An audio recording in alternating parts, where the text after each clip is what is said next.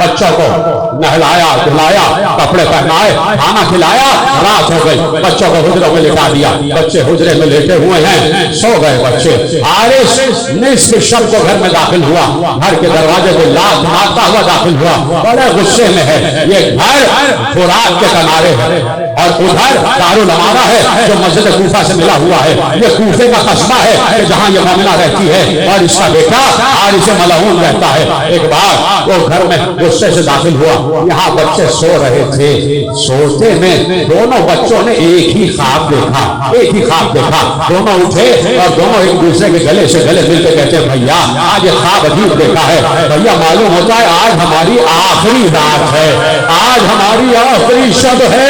ایک دوسرے کو خواب بیان کیا، بھیا ہم نے خواب دیکھا ایک بزم سجی ہوئی ہے، اس میں نانا رسول اللہ بھی ہیں، اس میں دادی فاطمہ بھی ہیں، اس میں دادا علی بھی ہیں، اس میں دادا حسن بھی ہیں، اس میں دادا حسین بھی ہیں۔ اور ایک بار اس بزم میں ہمارے بابا مسلم ابن عقیل آ گئے، رسول کو سلام دیا تو رسول نے ہمارے بابا کا ہاتھ اپنے ہاتھ میں لے کر کہا مسلم تم تنہا آ گئے، تمہارے بچے کہاں ہیں، تمہارے دونوں لاڈلے کہاں ہیں؟ تو مسلم نے روتے ہوئے کہا رسول اللہ بس وہ بھی آیا ہی چاہتے، بس وہ بھی آیا ہی چاہتے، ہم قریب وہ آیا ہی چاہتے ہیں۔ ایک بار دونوں کی آنکھ کھلی، دونوں باتیں کر رہے تھے، دونوں کی باتوں کی آواز حارث کے کان سے ٹکرا۔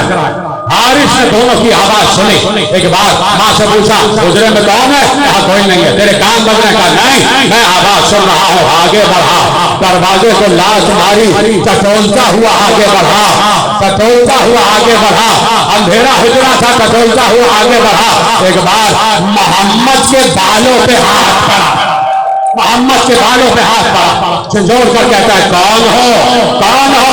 کہا تو بتا، تو ہمیں امان دیتا ہے؟ کہا امان دیتا ہوں۔ کہا رسول کی امان؟ کہا ہاں رسول کی امان۔ کہا علی کی امان؟ کہا علی کی امان۔ کہا فاطمہ کی امان؟ کہا فاطمہ کی امان۔ کہا اچھا جب امان دے دی ہے تو صرف ہم مسلم کے بیٹے ہیں، ہم مسلم ابن عقیل سفیر حسین کے بچے ہیں۔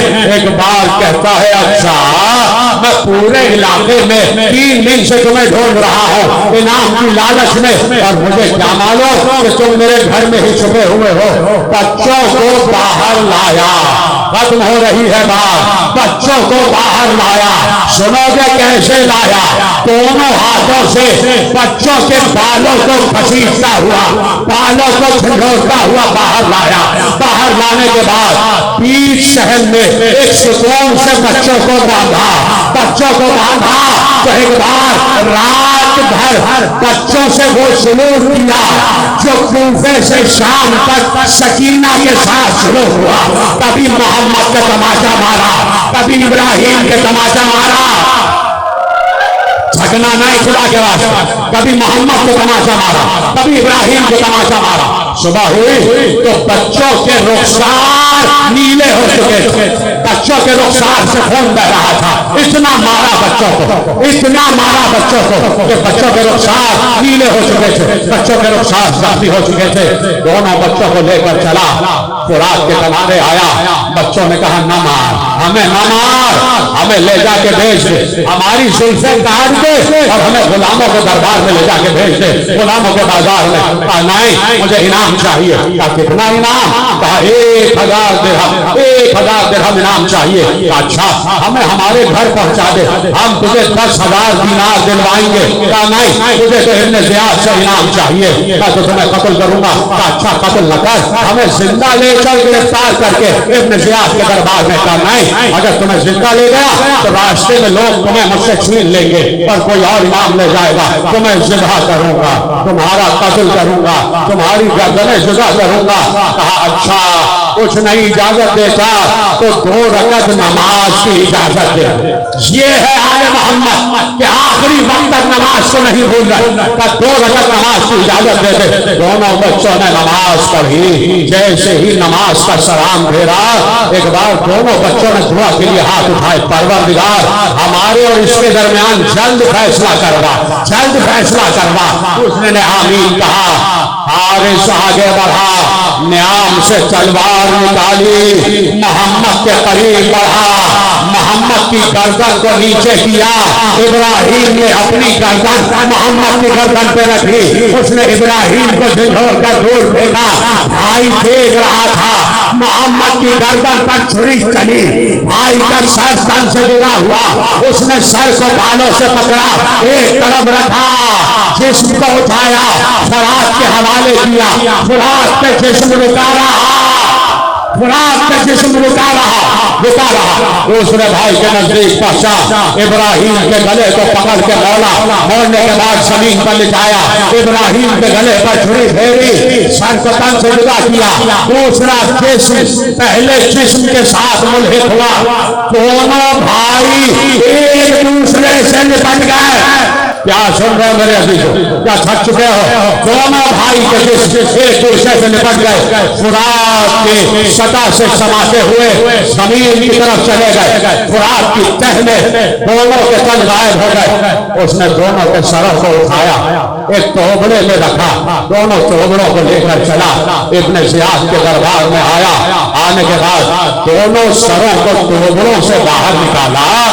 ابن زیاد جب سر تھے نا تو ابن زیاد نے کہا کیا لایا ہے؟ کہا اے حاکم تیرے لیے تحفہ لایا، بڑا قیمتی تحفہ ہے، ایسا تحفہ کہ جس کا کوئی مول نہیں ہے، جس کا کوئی انتظار کر رہا تھا۔ کہا کیا ہے ان توبڑوں کے اندر کیا ہے؟ اس نے توبڑوں کو ہٹایا، جیسے ہی سروں کو باہر نکالا، ابن زیاد اپنی مسند سے کھڑا ہوا اور کھڑے ہو کر کہتا ہے او ظالم، کس ماں کی گود اجاڑ کر آیا؟ حضرت اللہ، او ظالم، کس ماں کی گود اجاڑ کر آیا ہے؟ حاکم، یہ انہی بچوں کے سر ہیں جو مسلم کے بچے ہیں، جو مسلم کے بچے ہیں ان کے سر ہیں۔ کہا میں نے تو کہا تھا گرفتار کر کے لانا، تو نے میرے حکم کے خلاف ورزی کی ہے، تجھے ایسے انعام نہیں ملے گا، ایسے انعام نہیں ملے گا۔ تو نے بچوں کو ذبح کر دیا، ایک بھائی کو دوسرے بھائی کے سامنے ذبح کر دیا، میرے حکم کے خلاف ورزی کی ہے، میں تجھے سزا دوں گا۔ کا کوئی ہے جو اس کو لے جائے اور وہی ذبح کرے کہ جہاں اس نے دونوں بچوں کو ذبح کیا؟ غلام کھڑا ہوا، اس نے غلام کو دیکھا، کہا ہاں میں جانتا ہوں تو آل محمد کا چاہنے والا ہے، کوئی ہے جو پہلے ان بچوں کے سروں کو دھو کر لے آئے، ان بچوں کے سروں کو دھو کر لے آئے؟ کہا ظالم، یہ بچے میرے پاس قید ہو کر آئے تھے، جب قید ہو کر آئے تھے تو حسین ترین بچے تھے، ان کے چہرے سے نور ساتے تھا، تو نے یہ کیا ان کا حشر کر دیا کہ چہرے پر جمع ہوا خون ہے اور رخسار نیلے ہیں، رخسار پھٹے ہوئے ہیں، رخسار سے خون بہ رہا ہے۔ غلام دونوں سروں کو لے کر گیا، اپنی زوجہ کے پاس گیا، کہا ان سروں کو دھو دو۔ اس نے سروں کو دھونا شروع کیا، سر دھوتی جا رہی تھی اور کہتی جا رہی تھی اے کاش تمہاری ماں پہلے ہی مر چکی ہو، نہ معلوم تمہاری ماں زندہ ہے تو تمہارے بغیر کیسے جی رہی ہوگی۔ دونوں کے سروں کو دھویا، سر دھل کے دربار میں آئے، تازہ پانی ٹپک رہا تھا، سروں سے پانی ٹپک رہا تھا، چہرے کے رخساروں سے سردی آیا تھی، نیلاہٹ آیا تھی، سردی آیا تھی، دونوں کے سر رکھے گئے، کہا لے جاؤ اس کو وہیں پر لے جاؤ جہاں اس نے بچوں کو ذبح کیا تھا۔ لے کے چلا غلام، لے کے چلا، بچوں کے خون کی دھار زمین پر نظر آئی، بچوں کے خون کی دھار زمین پر نظر آئی، حکم دیا کہ اس کو الگ ذبح کرنا، اس کا خون پاک خون سے نہ مل لیتا ہے، اس کا خون پاکیزہ خون سے نہ مل لیتا ہے۔ اس کو ذبح کیا، اس کا گلا تن سے جدا کر دیا، ختم ہو گئی گفتگو۔ مسیب کا علاقہ ہے نا کہ جہاں پر آج روزے بنے ہوئے ہیں، تم میں سے جس نے زیارت کی ہے وہ مجھے بتائے، سینے پہ ہاتھ رکھ کر بتائے، سینے پہ ہاتھ مار کر بتائے کس نے آنا اور کس نے مسلم عقیل کے بچوں کی زیارت کی ہے، کس نے محمد ابراہیم کے روزے کی زیارت کی ہے، سینے پہ ہاتھ مارو، تم سب نے زیارت کی ہے۔ تو مسیب کا علاقہ ہے، فرات کے کنارے علاقہ ہے۔ مسیب کہتا ہے کہ ایک بار میں نے وہ سر حاکم سے لیے، اس لیے کہ اس نے بتایا تھا کہ میں نے ان کے جسموں کو فرات کے حوالے کر دیا تھا، تو اس نے کہا کہ میں سروں کو لے کر چلا تاکہ ان سروں کو بھی فرات کے حوالے کر دوں، یہ سر جسم سے ملحق ہو جائے۔ میرے ہاتھ میں دونوں سر کشت میں رکھے ہوئے تھے، شام ہو چکی تھی، میں فرات کے کنارے پہنچا، میں ڈر گیا اس لیے کہ میں نے کچھ کشتیاں آتی ہوئی دیکھی، وہ کشتیاں فرات کے کنارے آ کر لگ گئی، ایک کشتی کا دروازہ کھلا، اس میں سے ایک بلند قامت ہستی برآمد ہوئی، دوسری کشتی کا پردہ ہٹا، ایک اور ہستی برآمد ہوئی، تیسری نورانی کشتی آئی، ان دونوں ہستیوں نے اس کا پردہ ہٹایا، ایک خاتون سیاہ نقاب میں ملبوس برآمد ہوئی، ایک بار اس خاتون نے اس بلند قامت شخص سے کہا بابا آپ نے دیکھا انہوں نے میرے بچوں کے ساتھ کیا سلوک کیا؟ وہ خاتون فرات کے کنارے آئی، ایک بار اپنے دوپٹے کو اٹھایا اور کہا ہے فرات میری امانت کو واپس کر، ہماری امانت کو واپس کر۔ دونوں جیسے فرات سے باہر آئے، ایک کا جنازہ محمد نے اٹھایا، ایک کا جنازہ علی نے اٹھایا، فاطمہ نے سروں کو اپنے ہاتھ میں لیا، آواز دی یا مسلمان